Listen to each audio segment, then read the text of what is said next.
Hello everyone. তো আজ হচ্ছে দিল্লিতে আমাদের ডে 4। তো আজকেও আবার বিকেলের দিকে একটু রেডি হয়ে বেরিয়ে পড়েছি আমার মেয়ের ভাষায় ঘুরু ঘুরু করতে যাওয়ার জন্য। তো চলো প্রথম থেকে শেষ পর্যন্ত ভিডিওটা দেখতে থাকো, আর কোথায় যাচ্ছি না যাচ্ছি সেটা তোমাদের একটু পরেই জানাচ্ছি।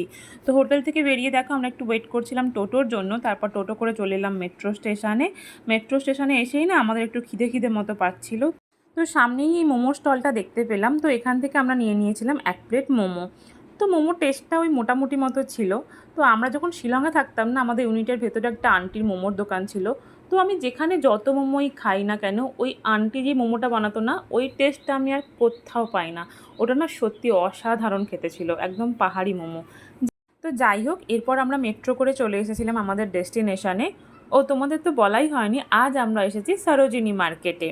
এর আগে ফেসবুক, ইউটিউবে এবং প্রচুর সরোজিনী মার্কেটের ভিডিও দেখেছি। তো মানে অনেকেই বলেছে দিল্লি ঘুরতে এলে অবশ্যই একবার সরোজিনী মার্কেটে আসা উচিত। তো যাই হোক, আজকে তো ফাইনালি চলেই এলাম। মেট্রো স্টেশনের একদম বাইরে থেকে কিন্তু ছোটো ছোটো দোকানগুলো শুরু হয়ে গিয়েছিল, আর এখানের কালেকশানগুলো কিন্তু আমার বেশ ভালো লাগছিল। দেখো ইয়াররিংসের কালেকশানগুলো কত সুন্দর। তো এখান থেকে আমি বেশ কিছু ইয়াররিংসও নিয়েছিলাম। তারপরেই কাকুটা না বেশ সুন্দর সুন্দর টেবিল ক্লথ বিক্রি করছিলো, তো ওখান থেকে দুটো টেবিল ক্লথও নিয়েছিলাম। প্রাইসগুলো মোটামুটি রিজনেবলই ছিল, তবে হ্যাঁ একটু বার্গেনিং করে তো অবশ্যই নিতে হবে। এরপর দেখতে পেয়ে গেলাম ফুচকা, আর ফুচকা দেখলে তো আমি নিজেকে কন্ট্রোলই করতে পারি না। আর মাম্মামটাও হয়েছে পুরো আমারই মতো, ও নিজেকে কন্ট্রোল করতে পারে না। তো ও বললো একটু ফুচকা খাবে, তো একটুখানি ফুচকা খেয়ে নিলাম। এরপর আবার একটু ঘোরাঘুরি করার পর এখানে একটা কেএফসি দেখতে পেলাম। তো দেখো এখন আমরা চলে এসেছি কেএফসিতে।